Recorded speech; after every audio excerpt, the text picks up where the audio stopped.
everyone. Okay, today it's testing for me because I'm testing to use this software to stream to both my YouTube and Facebook. To be honest, I have no idea whether this is working or not. I'm still testing, and then I hope that you can hear my voice. By right, you should be able to, unless I connected my mic incorrectly. Okay, so just to get started, right?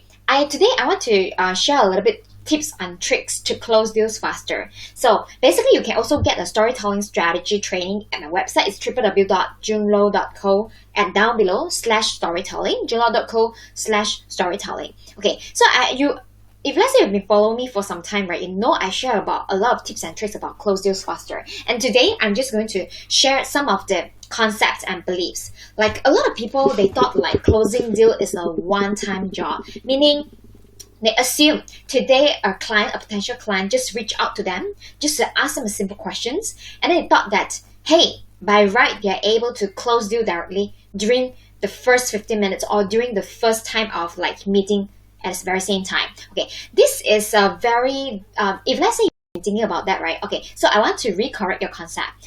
Actually, close deal in a sales closing process, there are a lot of different funnels that we say. Okay, the funnels, it can be say, you just assume that it's a process, right? The process comes from awareness, meaning people know about you.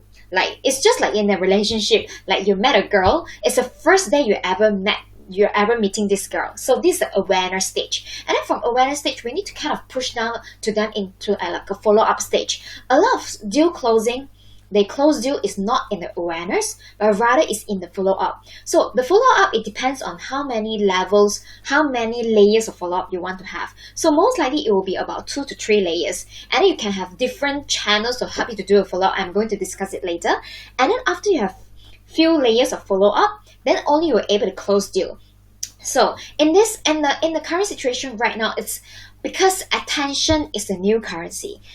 Due to the lockdown and everything, everybody is just trying to grab attention from everyone else, right? Because attention is new currency. So right now, whenever you are able to grab people's attention, you want to close people, you need to have a steps of follow-up. Okay, so that's the reason why follow-up is very important. Okay, so of course there are a lot of different strategies. I'm not going to go through the follow-up strategies in the between, because follow-up, there are so many different strategies that we can discuss, and then there are so many software out there you can automate. Like for example, you can automate your email sequencing using the email software, right?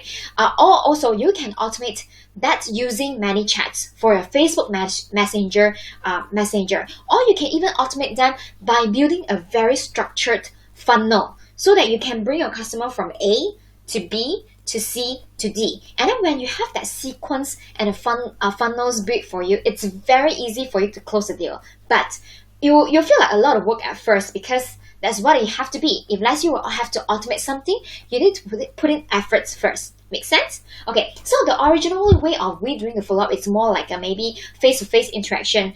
We do the calls, we do the voice notes, or we do the messengers. But as of time when goes by, right, when you're scaling your business, you need a system to do it for you. Okay, so what are we going to discuss today is how to close deals faster, right? These are the tips and tricks I always use. Okay, first, you must have the right concept, which I just explained. Close deal a lot of times is done via the follow-up. That's why it's very important that you continue doing the follow-up. So the second thing is that a lot of people are so afraid of follow-up because they are so afraid of being rejected. Okay, rejected is not so awful. Okay, you have to think it this way. If let's say someone tell you that yes, they are interested to buy, that is good for you. But if let's say they tell you no, they are not interested, that is good for you as well. Why? Because when they tell you no, basically you kind of need to find, the next thing that you need to find is why they said no. Okay, a lot of people make this mistake that they are so afraid of hearing the no, and then once people tell them no, they just paralyzed. Like they will just feel like so embarrassing. They feel embarrassed, especially for my friends who is introvert. Okay, so that's why I just want to record this video to tell you it's perfectly alright that people tell you no, and it's actually the best time that people tell you no. Why? Because when people tell you no, it just means that they don't want to take control of the decision. They tell you no first. So your next action you need to do is that you need to find out what was the reasons that is holding them back. Okay, meaning you can ask in the way, hi, Mr. Prospect, or hi, Miss Amy. Can I just for you to know, because I want to improve myself, just to see how I can help my future client better. Can I know what was the reasons that you decided not to go on with this deal, or you decided not to go on with this training? Okay, when you ask people for feedback and advice, right, you have to ask in a way that do not sound too pushy, because when you sound too pushy, people are stressful, and you make people feeling very stressed, right? Then they will not tell you the real reasons. So what is the most important thing that I learned? What is the most important thing that I learned in the deal closing process? That is when people tell me no, I will try to lower down their guard by telling them that it's okay that you tell me no. And actually, in fact, I'm happy that you are willing to tell me no, because a lot of clients, they'll just tell you that they'll think about that. But in fact, they actually have an answer in mind. So I'll actually tell my prospect or my potential client that, oh, okay, it's great that you tell me your decision right now. I really appreciate that. Because I want to improve further, can you tell me more about how the reasons that you tell me no? Then you'll be surprised. Seriously, this works every single time that I use this, because people will tell me like few different reasons. One of the reasons, it can be because due to money. They felt like they wanted, it's like a big investment. They are not ready for this moment, for this right now. So when they talk about the money, right, then it brings me, how I object to that is that I will handle the objection by telling them the values that I give them, or the money they will save.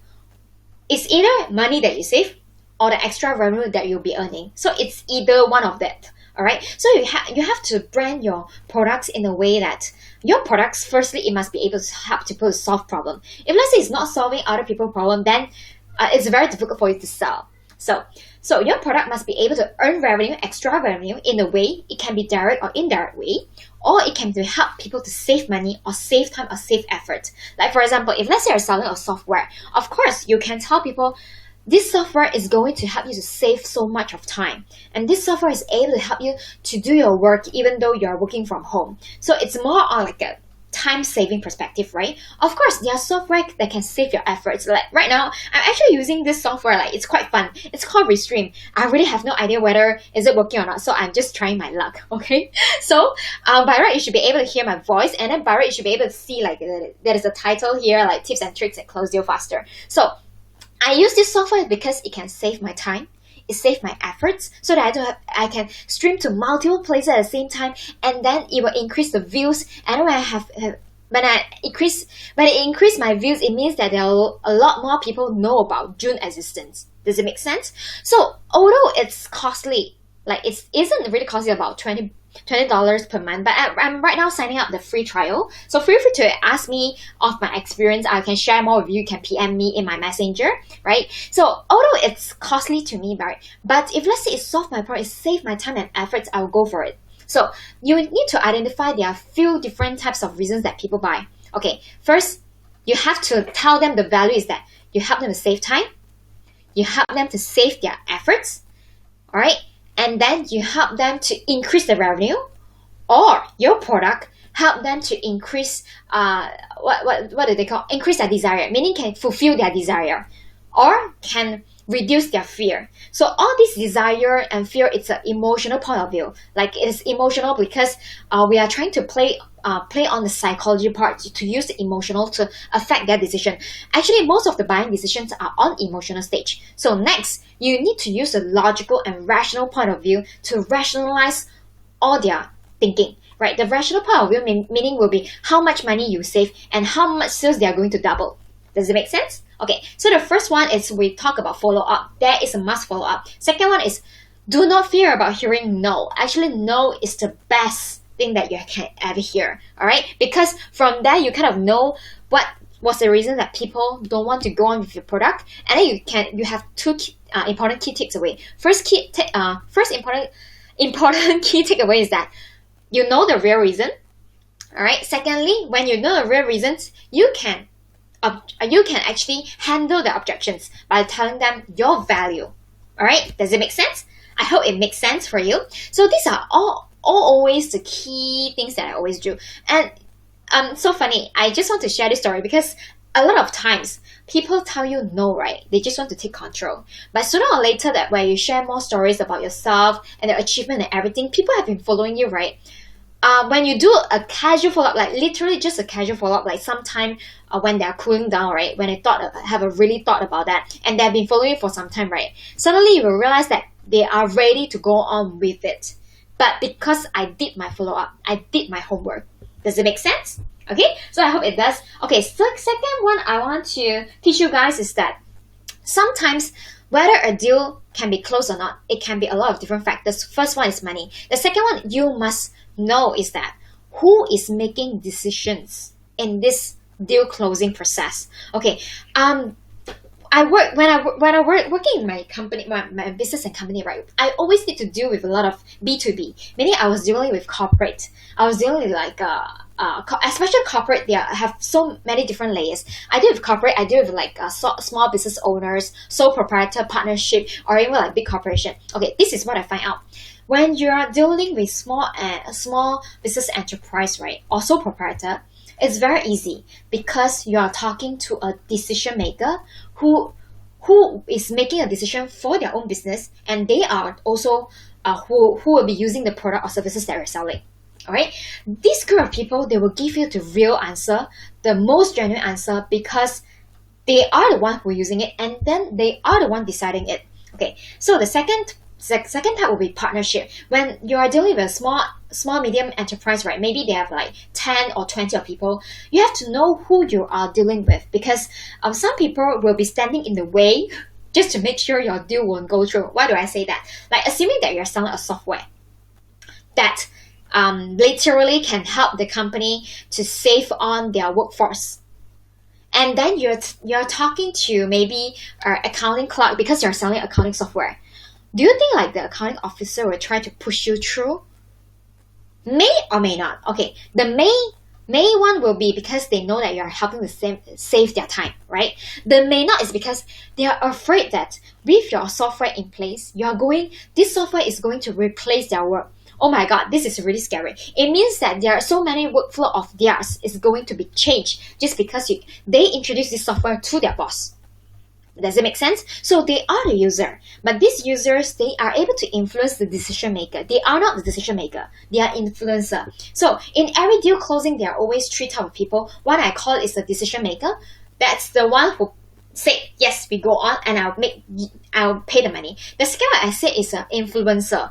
Influencer, they can kind of influence the decision maker to make a correct decisions, to make an informed decision. So decision maker will ask influencer what they think about this deal, but then influencer can can help the decision maker to evaluate the decisions, but then they are not the decision maker. The third one, oh my God, you have to be careful. The third one, you have to identify who is the blocker of this deal. Blocker is not blogger, it's blocker, meaning whoever is standing in the way. BLOCK, blocker. Right? Why you need to identify this group of people, because this group of people are going to harm your deal closing process. So I'm talking in terms of business level, right? What if let's say if let's say you're a life coach, you're selling a course, what if the decision maker is husband and the influencer is wife? Right? And then maybe the blocker can be wife as well. So if let's say you're able to identify who is a blocker, that means that from that you need to talk to the wife. Like perhaps if let's say the wife is a blocker and then the husband is a decision maker, and husband want to actually enroll into this program that you have, but then the husband said that, but then I have been discussing with my wife, this is what my wife said and everything, and then we realize that the wife decision plays a very important role in the husband perspective. So what you need to do next is that I would suggest you to set up a three-way call, meaning three of you guys together in a single call, just to be sure that you can identify all the objections that the blocker has, and then you try to solve it for them. Because when you're able to solve problem for no matter the decision maker, influencer, or the blocker, you are able to get the deal. It's as simple as that. Of course, there are so many different techniques that involve. Today, I'm just going to teach you the overall concept. The overall concept first is that you need to follow up.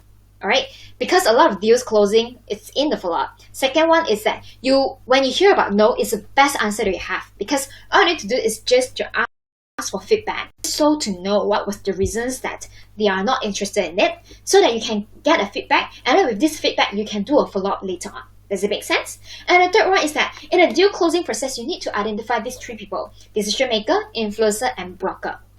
That's where you're able to know how to close deal. So in all my scenarios in closing deal, right, I always love to use this technique. This technique is called storytelling strategy. Actually, storytelling strategy is more like, you empathize with people.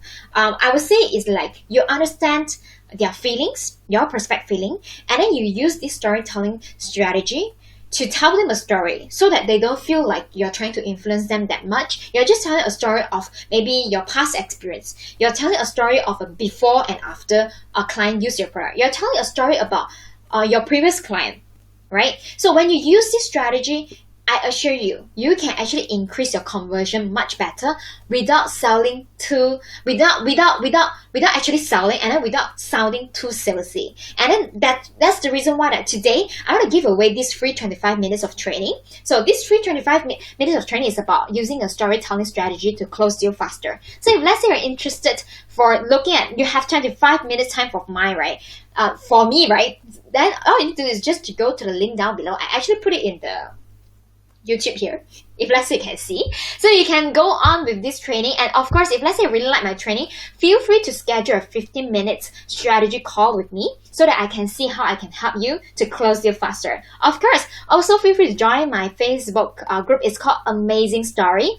AMazingStory, because I want to make your life from Amaze Story to Amazing Story. Alright, so I hope that you guys enjoy this live video. I'll be posting up more videos later on. And yes, last announcement. Okay, you guys probably know me because I've been doing my Facebook Live since my country is locked down, and then I've been starting this coaching and affiliate business ever since then. It took off. Alright, it's like happened so fast for me. It's like within 7 weeks, I got about $900 to $1,000 for both my coaching and affiliate business. So if let's say you're a new athlete or you're just new to this online world, feel free to go to add me in my Facebook profile, right? Because in my Facebook profile, I share a lot of like useful tips and tricks like Facebook Live like this to teach you how you should get started. So the first thing is check out my Facebook Live. Or if let's say you just do not know which live to check on, you can just send me a message at my Facebook. My Facebook is JuneLow Story. Facebook.com/JuneLow Story. Alright, so that's where we can actually reach out. And next Monday, my country actually open up. Today is actually 2nd of May, so next month is 4th of May. My country opened up due to the COVID-19, but rest assured, I'm still going to do like Facebook Live daily. I'm still going to do value posts daily. The only thing that I can't do is that I can't be so active in Facebook as I am when I'm in lockdown, because I have other businesses that I need to take care of. But rest assured, whenever you guys have any question, feel free to come in. Right? I will just be my best to answer you guys whenever I have time. That's one. And then because of that, I need to be very selective of how I spend my time strategically. That's the reason why that I will be raising my consultation call, the price of my consultation call soon. So if let's say you haven't booked a call or you haven't booked a free 15 minutes strategy call with me, you better do so, because I might be raising price soon. Alright, so that's the end of my Facebook Live. Thank you for watching, and I hope this live streaming works. Alright, take care. Bye.